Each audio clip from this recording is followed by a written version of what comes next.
어서 오세요. 반갑습니다. 한 주간 잘 지내셨어요? 반갑습니다. 어서 오세요. 오늘은 다작의 5분 한류학 교실 제2강 나와 한류 시간입니다. 나는 어떻게 한류와 연을 맺게 되나? 구약의 잠언 16장 9절에 이런 구절이 있습니다. In his mind, a man plans his course, but the Lord directs his steps. 그대로 직역을 하면 대충 이런 뜻이 될 겁니다. 사람은 amen, 그의 마음 속에서 in his mind, 자신의 길을 his course, 계획한다, plans. 그러나 but 주님이 the Lord, 그의 발걸음을 his steps, 이끄신다, directs. 사람은 그의 마음 속에서 자신의 길을 계획한다. 그러나 주님이 그의 발걸음을 이끄신다. 우리말 성경에는 이렇게 번역되어 있습니다. 인간이 마음으로 앞길을 계획하여도 그의 발걸음을 이끄시는 분은 주님이시다. 우리는 이 같은 사실을 인식하지 못하고 살고 있습니다. 마치 자신이 자기의 삶의 주인인 것처럼 생각하며 그렇게 살고 있죠. 저 또한 마찬가지였습니다. 청소년 시절 저는 미래를 꿈꾸며 제 나름의 15년 계획을 세웠습니다. 몇 년에 어느 대학 연극영화과에 입학을 하고 2학년을 마치면 곧바로 육군에 자원 입대해서 33개월 군 복무를 하고 제대를 하면 바로 학기를 가지지 않고 복학해서 4년을 빠른 기간 내에 마치고 졸업과 동시에 연영과 최초의 유학생이 돼서 박사 과정을 마치고 32살에 귀국해 모교의 교수가 되리라. 정말로 쉴 틈 없는, 숨 쉴 틈 없는 아주 타이트한 15년 계획을 세웁니다. In his mind, a man plans his course. 성경 말씀대로 저의 길을 제가 계획한 것이죠. 주님이 이끄신다는 것은 상상도 하지 못하고요. 여기서 왜 15년 계획이었는지, 왜 연영과였는지 궁금하시죠? 그래도 그 이야기는 여기서 생략하도록 하겠습니다. 그 사연을 이야기하려면 며칠 밤을 꼬박 세워도 부족할 테니까요. 너무 상투적인가요? 아무튼 15년 계획은 막힘없이 진행되었고 그 계획을 추진하던 젊은 시절 얼마나 행복했는지 모릅니다. 그러나 문제는 마지막 단계였습니다. 1984년 10월로 기억됩니다. UT 드라마 스쿨에서 연극평론 박사과정을 밟고 있었는데 살림을 책임져야 했던 아내의 건강이 급격히 나빠지기 시작했습니다. 매일 시도 때도 없이 코피를 쏟기 시작했죠. 가난한 유학생에게는 청천벽력과도 같은 일이었습니다. 그때 제가 연출을 맡았던 UT 학부의 교포학생 연극동아리 바이어덕트 회원들이 저의 부부의 사정을 알고 자기들끼리 객출해서 우리 부부가 먹을 쌀도 사오고 월 일정액을 모아서 저희 부부를 돕겠다고 나섰습니다. 여기 사진 오른쪽 하단에 있는 단체 사진 속 인물들이 바로 그 주인공들이죠. 그리고 UT 의대에 다니는 또래 친구에게 부탁을 해서 쉬는 주말에 아내의 몸 상태를 체크해 주기도 했습니다. 가난이 원수라고 하던가요? 의료보험을 들 수 없었던 가진 것이 없는 유학생에게 병원은 언감생심, 꿈도 꿀 수 없는 곳이었죠. 당시 아내의 몸무게는 38kg. 공부를 지속할 수 없는 상황이 온 것이죠. 도움을 주고자 했던 동아리 회원들의 따뜻한 마음을 지금도 잊을 수가 없습니다. 그렇다고 그들의 마음을 받아들일 수도 없는 입장이었습니다. 그들 대부분도 아르바이트를 하며 어렵게 학교를 다니고 있었으니까요. 모든 게 다 자기 탓이라고 미안해하는 아내를 설득했죠. 우리 일단 들어가자. 지금 들어간다고 내가 당신 굶기겠어? 이렇게 토론토를 떠난 것이 1984년 12월. 화면의 오른쪽 상단에 있는 사진이 토론토 공항 출국장에 배웅 나와주신 그것신문사 기자님과 교포 어르신들입니다. 한국 학생이 많지 않던 시절이라 저희 부부에 대한 어르신들의 사랑이 각별했죠.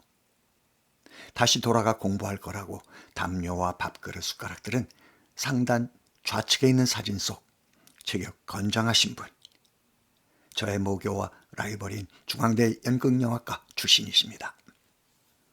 그분의 집 지하 창고에 그 짐을 맡겨놓고 왔는데 결국 그분께도 번거로운 짐만 지워드린 셈이 됐죠. 귀국해서 1년간 시간 강사 생활을 했고 그 다음 해인 32살부터 방송사 PD 생활을 겸하게 됩니다. 귀국해서까지도 아내에게 살림을 책임지게 할 수는 없었으니까요. 그나마 회사가 출강이 가능한 내규를 갖고 있어서 신라같이 연극학자로서의 꿈을 이어갈 수 있었습니다. 그 꿈을 꾸는 동안 집필한 책이 대학교 4학년 때 출간한 한국 인형극의 재조명, 귀국한 첫 해 출간한 번역극 노메디아, 그 다음에 출간한 아부하산 부채를 갚다 등이었습니다. 그러나 1990년대 본격 방송을 시작하게 된 회사는 출강을 금지시켰고 저는 학교와의 연을 끊을 수밖에 없는 위기의 상황을 맞게 됩니다. 이때 K방송 계열사에서 프로그램 해외 마케팅 중간 간부로 와달라는 제의가 왔고 저는 그래, 출강을 할 수 없다면 차라리 봉급이라도 더 주는 곳에 가서 집안 살림에 도움이라도 되자 하고 PD에서 방송 마케터로 변신을 하게 됩니다. PD로서 방송 마케터로서의 20년 세월, 단 한 번도 연극학자의 꿈을 접어본 적이 없습니다. 교수 임용 공고만 나면 주위 사람들 모르게 열심히 지원서를 작성해 수없이 많은 대학에 제출했습니다. 그러나 강원도에 소재한 대학 딱 한 곳만을 제외하고는 어느 대학으로부터도 연락을 받지 못했습니다. 20년 동안 낙방을 한 거죠. 방송을 천직으로 알고 방송인으로서 자부심을 갖고 살아가시는 분들께는 정말 죄송하지만 저에게 방송생활 20년은 암흑이었습니다. 제가 원하는 길, 제가 계획한 길이 아니었기 때문입니다. 살기 위해 어쩔 수 없이 가야 하는 길. 좌절의 세월이었습니다. 남이 볼 때는 그럴싸한 직장에 다니는, 그럴싸한 삶을 사는, 그럴싸한 사람으로 보였겠지만 정작 제 자신은 그렇지 못했습니다. 기나긴 암흑의 세월이 흐르고 2005년 8월 마침내 평생을 바쳐 그렇게도 학수 고대하던 교수 임용 통지서를 받았습니다. 그 기쁨을 어찌 말로 형용할 수 있겠습니까? 입에서 저절로 하느님 감사합니다 라는 말이 터져 나왔습니다. 어린아이처럼 신나하며 하느님 감사합니다. 이렇게 귀한 선물을 제게 주셨는데 저는 하느님께 어떤 선물을 드려야 할까요? 하느님, 저 담배 끊겠습니다. 골초였거든요. 하느님, 저 매년 책 한 권을 써서 정년 때까지 15권의 책을 써서 하느님께 선물해 드리겠습니다. Man cannot hit on the right time to act. 구약의 고헬렛 3장 제목입니다. 그대로 직역하면 사람은 man 맞출 수 없다. cannot hit 행동할 to act 정확한 시간을 the right time. 다시 말해 사람들은 때를 모르고 맨날 헛발질만 하면서 탄식만 한다는 말이 되겠죠. 그러니 삶이 얼마나 고달프겠어요. 한글 성경에는 이렇게 번역되어 있습니다. 모든 것에는 때가 있다. 같은 3장 10절 11절에는 이렇게 쓰여 있습니다. 나는 인간의 아들들이 고생하도록 하느님께서 마련하신 일을 보았다. 그분께서는 모든 것을 제때 아름답도록 만드셨다. 방송생활 20년이 하느님께서 제게 고생하도록 마련하신 그분의 계획이 있다는 것을 모르고 살았던 거죠. 저의 집필 활동은 교수 임용장을 받고 하느님께 약속을 드리고 난 이후 본격적으로 시작됩니다.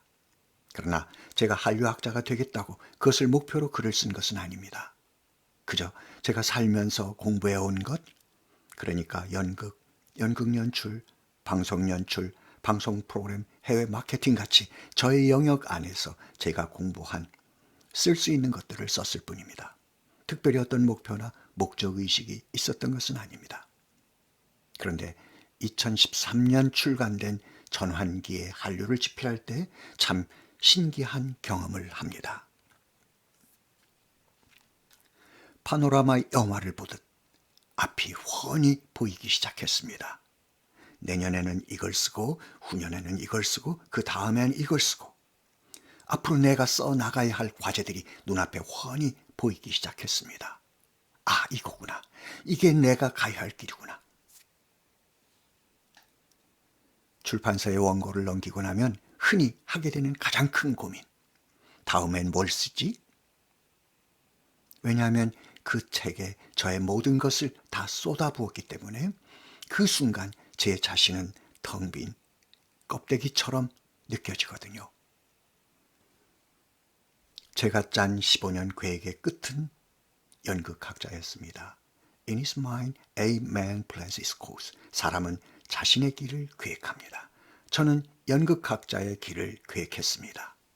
But the Lord direct his steps. 그러나 그 길을 이끄시는 분은 주님이시다. 주님은 저를 연극학자가 아닌 한류학자의 길로 인도하셨습니다. 학자는 같은 학자지만 연극이 아닌 한류학이라는 새로운 길로 저를 인도하셨습니다. 어린 시절 고난의 길인 연극을 선택하지 않았다면 내게 방송의 길은 없었을 겁니다. 방송생활 20년, 암흑의 세월이 없었다면 내게 한류학자의 길 또한 열리지 않았을 겁니다. 고헬렛 3장 10절 11절을 다시 소환해 봅니다. 나는 인간의 아들들이 고생하도록 하느님께서 마련하신 일을 보았다. 그분께서는 모든 것을 제때에 아름답도록 만드셨다. 저는 이렇게 한류와 연을 맺게 됩니다. 정년을 얼마 앞두고 제 삶을 돌아보면서 짧은 글을 하나 썼습니다. 귀천. 그리고 그 글을 아들에게 보여줬습니다. 그러면서 말했죠. 아들, 아빠 죽으면 아빠 무덤 옆에 이걸로 시비 하나 세워줘. 한참을 읽고 난 뒤 아들이 하는 말. 아빠, 돈 많이 들겠는데? 찡한 마음을 감추려 애둘러 장난스럽게 표현한 것이죠. 귀천, 아무도 가지 않은 길, 당신이 예정하신 길, 그 길을 알게 해주셔서 감사합니다. 버거웠던 여행, 그래도 그 길을 갈 수 있어서 행복했습니다. 고난과 좌절, 긴 방황의 터널 속에서 당신은 한 줄기 비치셨습니다. 한 걸음 또 한 걸음 묵묵히 그 빛을 쫓았습니다. 마침내 당신의 계획 속에 있는 나를 대면하게 됩니다. 서러웠던 아웃사이더의 삶이 당신의 계획 안에서 인사이더의 축복된 삶이었음을 알게 됩니다. 그러면서도 감사와 행복, 서러움이 교차하는 까닭은 무엇일까요? 당신께 투정을 부려봅니다. 20년 세월 왜 이렇게 뺑뺑이를 돌리셨나요? 더 쉽게 그 길을 찾게 계획하실 수는 없으셨는지요? 그래도 감사합니다. 당신은 제게 빚진 것이 없습니다. 당신의 아들 우기 미카엘을 통해 다 이루어 주셨으니까요. 감사합니다, 주님. 더 이상 바랄 것이 없습니다. 이제 돌아가야 할 시간, 푸른 풀밭에 이 몸 뉘어 주소서. 아멘.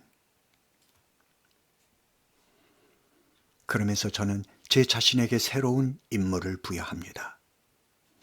주님의 부르심이 있는 그날까지 너를 한류 선교사로 임명하노라. 왜? 무엇을 위해? 저에게 다작의 5분 한류학 교실은 한류 선교의 수단입니다. 이를 통해 체계적인 한류 연구의 토대가 마련되기를 바라고, 한류이즘과 한류토피아 구현의 작은 동력이 되기를 바라고, 온 인류의 신화로서 한류가 영원하기를 바랍니다. 감사합니다. 수업 듣느라 고생 많이 하셨습니다. 실은 외치는 시간입니다. 제가 한류이즘 할게요. 여러분들은 한류토피아, 그리고 다 함께 위하여 아시죠? 자, 한류이즘과 한류토피아를 위하여. 감사합니다. 다음 시간 주제는 한류란 무엇인가? 제리 벤틀리의 역사학에서 본 한류 첫 번째 시간입니다. 많은 시청 바랍니다. 감사합니다.